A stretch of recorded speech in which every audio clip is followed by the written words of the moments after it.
World war one के बाद Germany टूट चुका था, पर एक ही आदमी था जिसने उस देश को नई दिशा दी, और वो कौन था? वो था हिटलर। हेलो स्टूडेंट्स, मैं Urvashi Bhargav and welcome to फ्यूकी एजुकेशन। आज का हमारा टॉपिक होने वाला है क्लास 9th का chapter 3, Nazism and the rise of Hitler. कौन था हिटलर, कैसे वो आया, उसने किस तरीके से जर्मनी पे रूल किया, और ऐसा कैसा रूल किया कि लोग आज भी उनके नाम से बच्चों को डरा देते हैं कि भाई ये तो हिटलर टीचर है या समथिंग एल्स। तो यहाँ पे सबसे पहला टॉपिक होने वाला है birth of the Weimar Republic. Weimar Republic है क्या, स्टार्ट करते हैं। इसके पहले एक स्टोरी है, वो स्टोरी हम समझते हैं, then we will start the chapter. सबसे पहले यहाँ पे हम देखते हैं, ये बेचारा हेलमुथ है। चैप्टर की स्टार्टिंग होती है एक बच्चे से जिसका नाम हेलमुथ है। वो लेटा हुआ है बेड पे और उसके पेरेंट्स जो है कुछ डिस्कस कर रहे हैं, कुछ सीरियस मोड में वो डिस्कस कर रहे हैं, बहुत सीरियस हैं, बहुत पैनिक हो रहे हैं। और हेलमुथ को आज भी वो चीज जब याद आती है कि जब वो डिस्कस कर रहे होते हैं तो वो इस तरीके से एक बात कर रहे होते हैं कि अब हम कैसे बचेंगे। और उसके फादर जो होते हैं वो कुछ इस टाइप की बातें करते हैं कि क्या हमें मर जाना चाहिए या फिर हमें सुसाइड अटेम्प्ट कर लेनी चाहिए, पूरी फैमिली को खत्म कर देना चाहिए। तो ऐसा क्या रीजन था कि हेलमुथ के पेरेंट्स इस टाइप के डिस्कशंस कर रहे थे, और इसके बाद उसके फादर एक दिन जो होते हैं वो जाते हैं और एक ब्लडी यूनिफॉर्म में वो उनको देखता है पूरी तरीके से उसकी फैमिली की फायर प्लेस पे, जहाँ पे उस यूनिफॉर्म को फिर रखा जाता है। और करीबन 9 से 10 साल तक फिर वो खाना भी नहीं खाता है, इस डर से कि कहीं उसकी माँ उसको पॉइजन ना दे दे। इसके अलावा, इस डर के अलावा, वो हेलमुथ हमेशा ये समझ पे नहीं पाता था, उस टाइम उसको ये समझ नहीं थी जब वो बच्चा था कि कोई एडल्फ हिटलर था या कोई एडल्फ हिटलर है। तो वो एक नाजिज्म पार्टी के सपोर्टर थे उसके फादर, और जब वो सपोर्टर थे और जब आतंक था हिटलर का ज्यूज के खिलाफ या फिर जो अदर कम्युनिटीज थी जिनसे वो नफरत करता था उनके खिलाफ, जब वो बहुत बड़े पैमाने पे बढ़ जाता है और जब वो एक एंड पे आता है, जब वो रिवेंज लेने के लिए ज्यूज आते हैं, तो फिर नाजीज बहुत ज्यादा डर जाते हैं, क्योंकि ह्यूमैनिटी पे आप जैसे ही वॉर करते हो वो एक लिमिट तक आप कर पाओगे, एक लिमिट के बाद जनता में ऑटोमेटिक पावर आ जाएगा। तो हेलमुथ के फादर थे, वो बिलोंग करते थे हिटलर की पार्टी से। उन्होंने एक टाइम पे हिटलर की पार्टी में रहते हुए कुछ ऐसे एक्शंस लिए होंगे, और नहीं भी लिए थे तो कहीं ना कहीं वो नाजिज्म पार्टी या नाजी पार्टी के सपोर्टर थे, जो बहुत बड़ा कारण बन जाता है एक टाइम बाद कि उन्हें डर के छुपना पड़ता है। और हेलमुथ भी उस सारी प्रॉब्लम्स की वजह से बहुत सारी प्रॉब्लम्स को फेस करता है। तो ये स्टोरी स्टार्ट यहाँ से हुई कि भाई एक बच्चा है, कुछ सुन रहा है अपने पेरेंट्स के डिस्कशन। तो यहाँ पे बात ये आती है कि ऐसा हुआ क्या है कि ऐसे पेरेंट्स डिस्कस कर रहे हैं इतनी सीरियस बातें। ये है वर्ल्ड वॉर वन के टाइम की कहानी। Allies England, France, Russia, USA 1917 में ज्वाइन करता है। 1914 टू 1918 ये आपका वर्ल्ड वॉर वन चलता है। इसके अलावा central powers Germany, Austria Hungary, Ottoman empire, ये वर्ल्ड वॉर वन हुआ था, ये इसकी कुछ पावर्स थी। अब क्या होता है, सेकेंड वर्ल्ड वॉर की भी कहानी यहाँ पे दी जा रही है। सेकेंड वर्ल्ड वॉर की कहानी भी ये दी जा रही है कि पहले वर्ल्ड वॉर वन का एसेंस समझते हैं। पहले स्टार्टिंग पोर्शंस में कुछ पोर्शन सेंट्रल पावर जीतते जा रहे थे, but after particular point of time जब यूएसए की एंट्री फाइनली हो जाती है, जर्मनी हारता है। तो इसके बाद क्या होता है, जब ये हार जाते हैं तो उसके बाद इन्हें कुछ प्रॉब्लम्स को फेस करना पड़ता है। वो प्रॉब्लम्स क्या होती हैं वो देखते हैं। जर्मनी ने इनिशियल गेम लिए थे, शुरुआत में बहुत अच्छा जीते, और जीतते हुए उन्होंने फ्रांस और बेल्जियम जैसे बड़े इलाकों पे कब्जा कर लिया। लेकिन एलाइज के पास जब पावर बहुत ज्यादा आ जाती है, जब यूएस की एंट्री फाइनली हो जाती है 1917 में, और फाइनली एलाइज जीत जाते हैं, बेचारा जर्मनी हार गया। अब भाई आप हारे हो तो हार का भुगतान तो करना पड़ेगा ना। तो यहाँ पे जो सेंट्रल पावर्स होती हैं नवंबर 1918 में, ये अपनी हार का भुगतान अब कैसे करती हैं। इम्पैक्ट क्या होता है इस वर्ल्ड वॉर वन का, जब इंपीरियल जर्मनी हार जाता है, वहां का जो राजा शासन काल होता है वो हट जाता है, तो वहां की जो पार्टीज होती हैं, छोटी मोटी parliamentary parties, they have the opportunity कि कम फॉरवर्ड वो आए, और उसके अलावा यहाँ पे जो थ्रोन है उसको संभाले या वहां की सत्ता पर अच्छी तरह से कब्जा कर सके। नेशनल असेंबली मिलती है वेमार में। वेमार एक जगह का नाम है, ठीक है, और जिस जगह पे ये असेंबली मिलती है एक रिपब्लिक बनाती है, इसीलिए इधर पे बोला जाता है वेमार रिपब्लिक। ये इंपॉर्टेंट है, क्वेश्चन भी बनता है कि बर्थ ऑफ वेमार रिपब्लिक कैसे हुआ था, क्या रीजंस थे। यहाँ पे एक डेमोक्रेटिक कॉन्स्टिट्यूशन बनाते हैं विथ अ फेडरल स्ट्रक्चर, ठीक है। स्ट्रक्चर कैसा रहता है, फेडरल स्ट्रक्चर रहता है। डेप्यूटीज भी इलेक्ट किए जाते हैं जर्मन पार्लियामेंट में, या फिर रीचस्टैग पार्लियामेंट को ही यहाँ पे ये बोला जा रहा है। किस बेसिस पे, on the basis of equal and universal votes cast by all adults including women, means women भी इंक्लूडिंग है। ओके, ये भी एक पॉइंट हमें ध्यान रखना है। आगे क्या होता है, यहाँ पे कौन सी ट्रीटी साइन हो रही है, treaty of Versailles, sign between the allied power and the Germany which is humiliated for Germany, which proved, कैसे उनके लिए ह्यूमिलेटिंग वो हो जाती है समझते हैं। कोई भी दो पावर्स हैं, सेंट्रल पावर और एलाइज पावर थे, एलाइज पावर जीत गई, जो सेंट्रल पावर्स थी वो हार गई। जब कोई वॉर चलता है तो उस टाइम पे एक टाइम की जो आपके आर्मी सोल्जर्स जो भी आए, तो बहुत सारी चीजें साथ में इंक्लूड होती हैं। वो जब इंक्लूड होती हैं तो जब कोई कंट्री हारती है तो वो हमेशा, कोई भी वॉर अक्सर देखा जाता है किसी ना किसी ट्रीटी पे एंड होने की बात होती है, क्योंकि वहां पे आपको एक भुगतान, एक कंपनसेशन देना पड़ेगा। बट यहाँ पे कंपनसेशन जर्मनी के लिए ह्यूमिलेटेड हो जाता है, ह्यूमिलेटिंग प्रूव होता है। क्यों? क्योंकि ये इतना ज्यादा उनके ऊपर एक तरीके से कंपनसेशन चार्ज प्लस और भी चीजें, उनके रिसोर्सेस, रिच प्लेसेस को ले लेना, बहुत सारी ऐसी एक्टिविटीज जो अलाइज होते हैं वो करते हैं। क्या करते हैं वो देख लेते हैं। ट्रीटी ऑफ वर्सलीज में क्या बोला जाता है, जर्मनी अपनी overseas colonies and 10th of its population को खो देता है।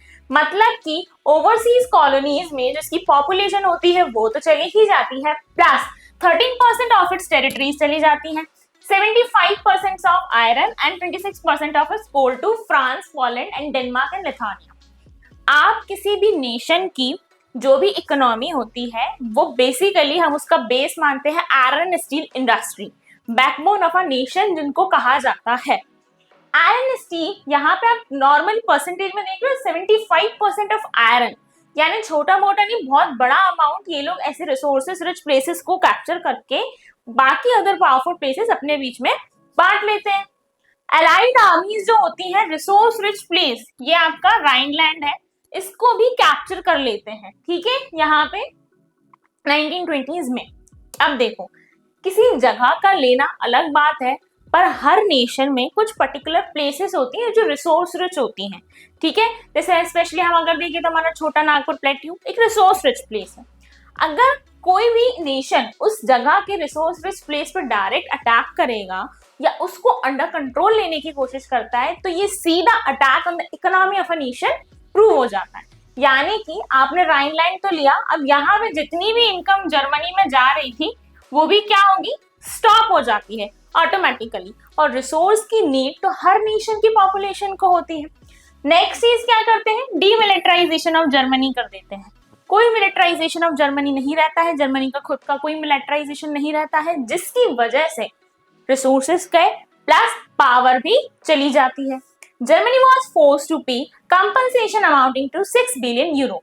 पैसा भी अच्छा खासा ले लिया जाता है, बेचारों को परेशान तो है और परेशान कर दिया जाता है। रिसोर्स गए, रिसोर्स रिच प्लेसेस गई, जो थोड़ा बहुत बच्चा अमाउंट कैपिटल था वो भी चला जाता है इन compensation.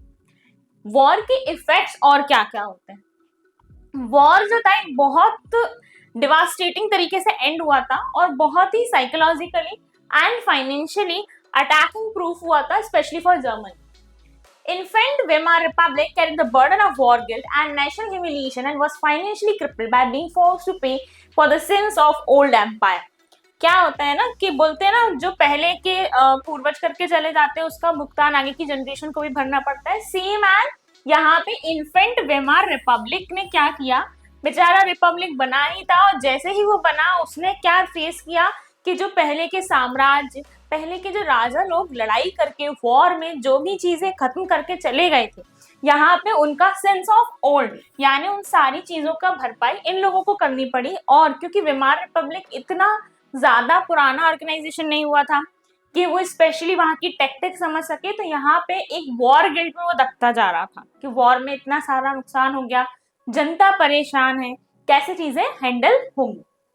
Those who supported the Weimar Republic, mainly socialists, Catholics, Democrats, became easy targets of attack in the conservative nationalist circle.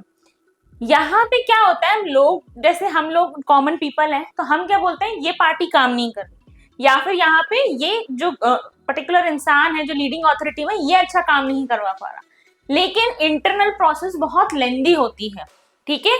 देश जो होता है जनता से ही बन रहा होता है। तो यहाँ पर क्या बताया जा रहा है कि वेमार रिपब्लिक में स्पेशली ये जितने भी लोग थे ना, लोग इनको इजीली टारगेट करने लगे और इनको क्या बोला गया, November criminals. Again important topic, question making topic है कि नवंबर क्रिमिनल्स कौन थे, हु वर नवंबर क्रिमिनल्स, ठीक है। तो यहाँ पे नवंबर क्रिमिनल्स वो लोग थे जिन्होंने वेमार रिपब्लिक को बनाने में या उसमें बहुत अपने पार्टिसिपेशन अच्छे खासे उसमें किया। स्पेशली यहाँ पे अगर हम देखें तो सोशलिस्ट, कैथोलिक्स, डेमोक्रेट्स इन्होंने बहुत सपोर्ट किया था। ये लोग कुछ अच्छा काम खास वेमार रिपब्लिक के साथ कर नहीं पा रहे थे, जिसकी वजह से वहां की आम जनता इनको मजाक में, मतलब mockingly they used to call them November criminals. Again first world war का जो एक डीप इम्प्रिंट था और यूरोपियन सोसाइटी एंड पॉलिटी पे भी पड़ा। ऐसा हम देखते हैं ना कि भाई किसी एक नेशन में कोई एक्टिविटी हो रही है तो हम भी वहां की न्यूज सुन रहे हैं, फिर हम कैलकुलेशन लगाते हैं कि भाई हमारे उस नेशन के साथ रिलेशन कैसे हैं, इन टर्म्स ऑफ ट्रेड हम वहां से क्या इंपोर्ट एक्सपोर्ट की कंडीशन अप्लाई हो रही है हमारे साथ, तो बहुत सारी चीजें सोची जाती हैं, ठीक है। Soldiers came to be placed above the civilians, for sure soldiers जो थे सिविलियन से अबव यहाँ पे थे, और the media glorified trench life, media जो था वहां की जो कंडीशन थी ना, वहां की जो एग्जैक्ट जो लाइफ लोग मतलब गुजार रहे थे उसको बड़ा ग्लोरीफाई करके दिखा रही थी, ये ऐसा हो रहा है। हालांकि उस टाइम पे इतना मीडिया पॉपुलराइज नहीं था, पर जो भी सोर्सेस थे उनके through aggressive war propaganda, national honor occupied centers staged in the public sphere, while popular support grew for conservative dictatorship that had recently come into being. क्या होता है, एक रिपब्लिक ऑर्गेनाइजेशन बनी, जनता ने देखा कि यहाँ पे लोग अलग अलग तरह के तो हैं बट ये काम तो अच्छा हो नहीं पा रहा, यहाँ पे उन्होंने मतलब वॉर की वजह से वैसी जर्मनी की कंडीशन खराब है, ये भी उसको कुछ खास इंप्रूव नहीं कर पा रहे। क्या होता है जब आप बहुत वर्स्ट कंडीशन से थोड़े बेटर में भी आने की कोशिश करता है जब कोई नेशन, तो वो एक बहुत लंबा सफर होता है। बेटर से बेस्ट जाने की कंडीशन में आप बहुत स्पीडली काम कर लोगे, बट वर्स्ट टू बेटर तक का सफर बहुत डिफिकल्ट होता है, स्पेशली फॉर अ नेशन, क्योंकि बहुत सारे स्फीयर्स का ध्यान रखा जाता है। तो यहाँ पे जनता इस चीज को समझ नहीं पा रही थी, तो दे थिंक कि भाई कोई डिक्टेटर, कोई ऐसा पर्टिकुलर सोल लीडर आना चाहिए जो उस पूरी चीज को कंट्रोल कर सके। आगे क्या होता है, political radicalism and economic crisis. किस तरीके की क्राइसिस देखे गए, बर्थ ऑफ वेमार रिपब्लिक जो था उसके साथ साथ एक रिवॉल्यूशनरी अपराइजिंग भी हो रही थी, जनता के अंदर एक गुस्सा तो बढ़ ही रहा था। तो यहाँ पे क्या बना था, revolutionary uprising of the Spartacist league. ये भी डिफाइंड टाइप क्वेश्चन है, what do you mean by the Spartacist league, क्या है स्पार्टसिस्ट लीग? ये एक मार्क्सिस्ट रिवॉल्यूशनरी मूवमेंट ऑर्गेनाइजेशन है जर्मनी में, जो वर्ल्ड वॉर 1 के टाइम बहुत एक्टिव रही थी। None other than it's a kind of organisation, नाम को देख के बहुत ज्यादा डरना नहीं होता है। और the pattern of the Bolshevik revolution in Russia, Bolsheviks याद है रशियन रेवोल्यूशन में, ठीक है। तो यहाँ पे उन्हीं के पैटर्न को फॉलो करते हुए यहाँ पे स्पार्टसिस्ट लीग यहाँ पे बना था। स्पार्टसिस्ट लीग जो था इसी ने आगे बढ़ के कम्युनिस्ट पार्टी ऑफ जर्मनी को बनाया था, ठीक है। और वेमार रिपब्लिक फाइनली क्या होता है, यहाँ पे जितनी भी अपराइजिंग मतलब उठ रही थी ना, इनको क्रश करने की कोशिश करता है with the help of free corps. अब कौन थे वो लोग जिन्हें फ्री कॉप्स कहा जा रहा था? फ्री कॉप्स वो थे जो वेटरन ऑर्गेनाइजेशन हुआ करती थी, मतलब वॉर के टाइम पे जो अच्छी बड़ी बड़ी ऑर्गेनाइजेशंस बनी थी उनकी हेल्प से इन सारी अपराइजिंग्स को बंद करने की कोशिश करी जा रही थी। अब क्राइसिस किस तरह के थे, देखिए सबसे पहली चीज यहाँ पे हुई hyper inflation. What do you mean by the hyper inflation? Inflation का मतलब होता है महंगाई, ठीक है। जब आप कंट्रोल नहीं कर पा रहे हो यहाँ पे मनी के एक तरीके से मनी फ्लो को, और यहाँ पे इसका इन्फ्लेशन बहुत ज्यादा हो रहा है, महंगाई की दर हद से ज्यादा बढ़ती जा रही है। 1923 में वही हुआ। आप समझते हैं what was the reasons behind the hyper inflation, क्या कारण रहे थे? Repayment of loans in gold. क्या हुआ था, जब वर्ल्ड वॉर होते हैं, स्पेशली कोई भी वॉर हो, तो कोई भी नेशन जब सोचता है कि वो सेल्फ सफिशिएंट नहीं हो पा रहा है, तो दे गो विद द लोन्स, कि भाई लोन ले लेते हैं बड़े बड़े ऑर्गेनाइजेशन से, किसी पर्टिकुलर नेशन से जिनके साथ उनकी टर्म्स काफी अच्छी हैं। यहाँ पे जर्मनी ने भी लोन्स लिया था, बट लोन की रिपेमेंट जा रही थी गोल्ड में। Gold again a valuable metal. France ने रोहर ऑक्यूपाइड कर दिया था। देखो अभी हमने पढ़ा था एक राइनलैंड के बारे में जो ऑक्यूपाई हो चुका था, अब रोहर भी ऑक्यूपाइड कर लिया था फ्रांस ने। ठीक है, जो एक इम्पॉर्टेंट जगह थी इन टर्म्स ऑफ रिसोर्सेस, ठीक है, in terms of urban population, यहाँ पे करेंसी की ओवर प्रिंटिंग होगी। कई बार जब छोटे छोटे बच्चे होते हैं तो वो ये सोचते हैं कि पैसे की कमी है तो क्यों सरकार और इनको प्रिंट क्यों नहीं कर रही है। देखिए, जब मनी की वैल्यू को कंट्रोल करना चाहिए और मनी की वैल्यू को कंट्रोल करने के लिए प्रिंटिंग ऑफ मनी कितनी होनी चाहिए इसकी एक लिमिट होती है और वो उस लिमिट के हिसाब से चलाया जाता है। अगर ओवर प्रिंटिंग ऑफ मनी हो जाएगी तो मनी की वैल्यू भी कम हो जाएगी, ठीक है। तो मनी की वैल्यू जो होती है वो प्रिंटिंग ऑफ मनी से बहुत ज्यादा कनेक्टेड रहती है। अब यहाँ पे एक एग्जांपल है, उससे आपको बहुत अच्छे से समझ आ जाएगा।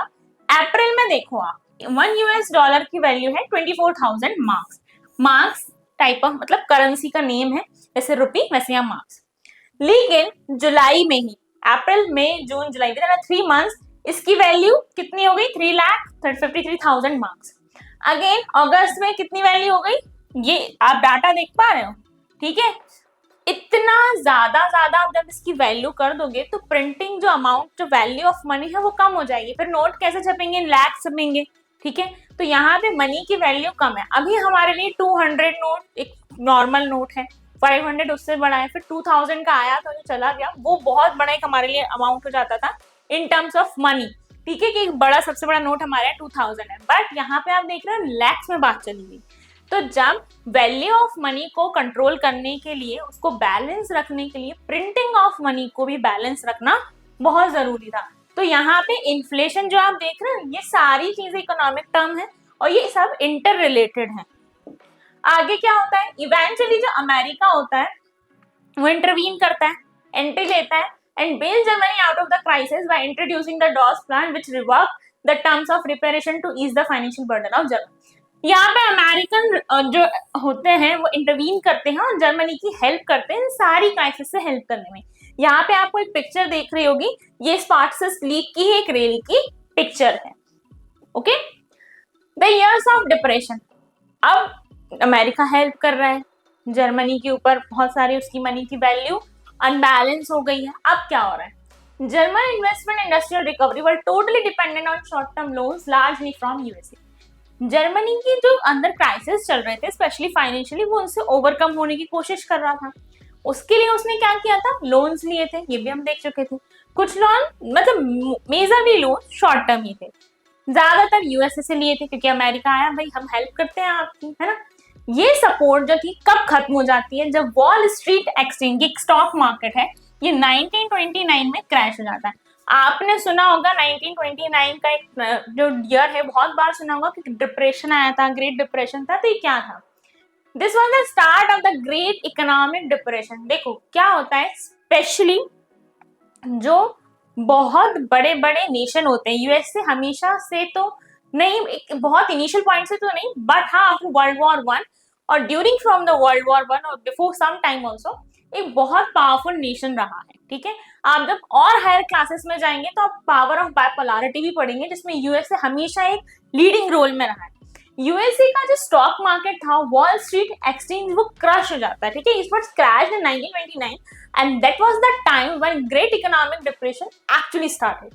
अब यहाँ पे क्या होता है? अगले 3 साल के लिए देखो कोई भी क्राइसिस आया, देखो घर में तो क्राइसिस आया नहीं कि पड़ोसियों की हेल्प तुरंत ले ली या रिलेटिव्स की ले ली और थोड़ा रिकवरी कर गए। It is a big great nation जहां पे एक मतलब उसका स्टॉक मार्केट कंप्लीटली क्रैश कर गया है, तो ये इकोनॉमिक डिप्रेशन उसके लिए तो है ही, पर जो लोग मेजरली नेशन जो यूएसए से जुड़े थे उनके लिए तो ये और प्रॉब्लमैटिक कंडीशन हो गई, क्योंकि वो तो इसी पे रिलाए थे, यूएसए हमारी मदद करेगा, पर यूएसए बेचारा खुद परेशान हो गया। अब वो क्या करेगा? अपने लोन्स वापस मांगेगा। 1929-1932 तक ये पूरा चलता है क्राइसिस, और नेशनल इनकम जो यूएसए की होती है इट फेल्ट बाय हाफ, मतलब जितनी थी उससे भी आधी हो जाती है। जर्मन इकोनॉमी को बड़ा जोर का धक्का लगता है इस चीज से कि भाई हम तो वैसे यूएसए पर डिपेंड थे और यूएसए परेशान, अब हम और ज्यादा परेशान। 1932 तक इंडस्ट्रियल प्रोडक्शन जो था वो 40% तक हो जाता है, ठीक है। वर्कर्स की जॉब चली जाती है या फिर अब नौकरी है नहीं, ठीक है। यहाँ पे इकोनॉमिक डिप्रेशन में सिर्फ नेशन के बड़े बड़े एक तरीके से ऑटोक्रेटिक पीपल परेशान नहीं होते, आम जनता पे सबसे ज्यादा इम्पैक्ट होता है। अनएम्प्लॉयड यूथ जो होते हैं स्पेशली, मतलब बस बैठे हुए होते थे रोड पे, कुछ भी प्ले कर रहे हैं, और डेस्परेटली लाइन में लगे हुए हैं कि भाई कोई भी छोटी मोटी नौकरी मिल जाए। जॉब तो थी नहीं, यूथ स्पेशली क्या होता है, यूथ फिर क्रिमिनल एक्टिविटीज में इन्वॉल्व हो जाता है। ये यूएसए की उस टाइम की प्रॉब्लम नहीं थी, ये हर जगह की प्रॉब्लम है।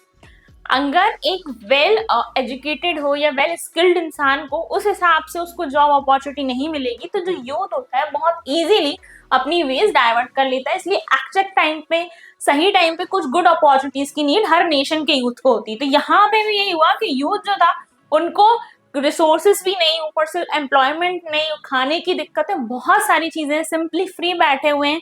तो they used to took criminal activities for fulfilling the needs of the family. Again यहाँ पे क्या होता है, इफेक्ट्स ऑन जर्मनी। सारी चीजों का जर्मनी पे क्या इम्पैक्ट हुआ, ग्रेट डिप्रेशन का स्पेशली।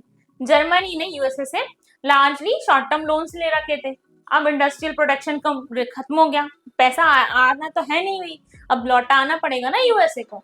वर्कर्स की जॉब चली गई, यहाँ पे स्मॉल बिजनेसमैन, सेल्फ एम्प्लॉयड भी सफर करने लगे, बिजनेस ठप होने लगे, बंद होने लगे।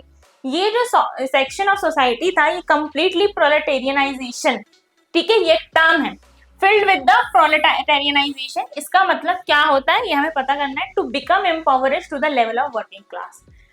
वर्किंग क्लास जितना है उससे नीचे भी इम्पावरिश हो जाना, मतलब जितनी नीड थी वर्किंग क्लास की उससे भी कम जो हो सकता था वो भी उन तक नहीं पहुंच पा रहा। लोगों का एक तरीके से डेमोक्रेटिक पार्लियामेंट्री सिस्टम से ही भरोसा उठ गया, ठीक है, जैसे तैसे थोड़ा बहुत कुछ ठीक हो रहा था, लेकिन अब तो बिल्कुल क्राइसिस, बिल्कुल टॉप लेवल पे आ चुके थे। लोगों ने बोला ये नहीं संभाल यहाँ पे पाएंगे। सो स्टूडेंट्स, ये टॉपिक हमें यहीं पर एंड होता है कि birth of Weimar Republic actual में था क्या। स्टूडेंट्स, बीते कल की गलतियों से सीखे बिना हम आज को नहीं सुधार सकते, यही हमें सिखाता है हिटलर और नाजिज्म का पूरी थ्योरी। सो स्टूडेंट्स, अगर आपको ये वीडियो अच्छी लगी हो तो हमारे फ्यूके एजुकेशन चैनल को लाइक एंड सब्सक्राइब करना ना भूलें, और मोर इन्फॉर्मेटिव वीडियोस के लिए फ्यूके एजुकेशन ऐप जरूर डाउनलोड करें। Thank you.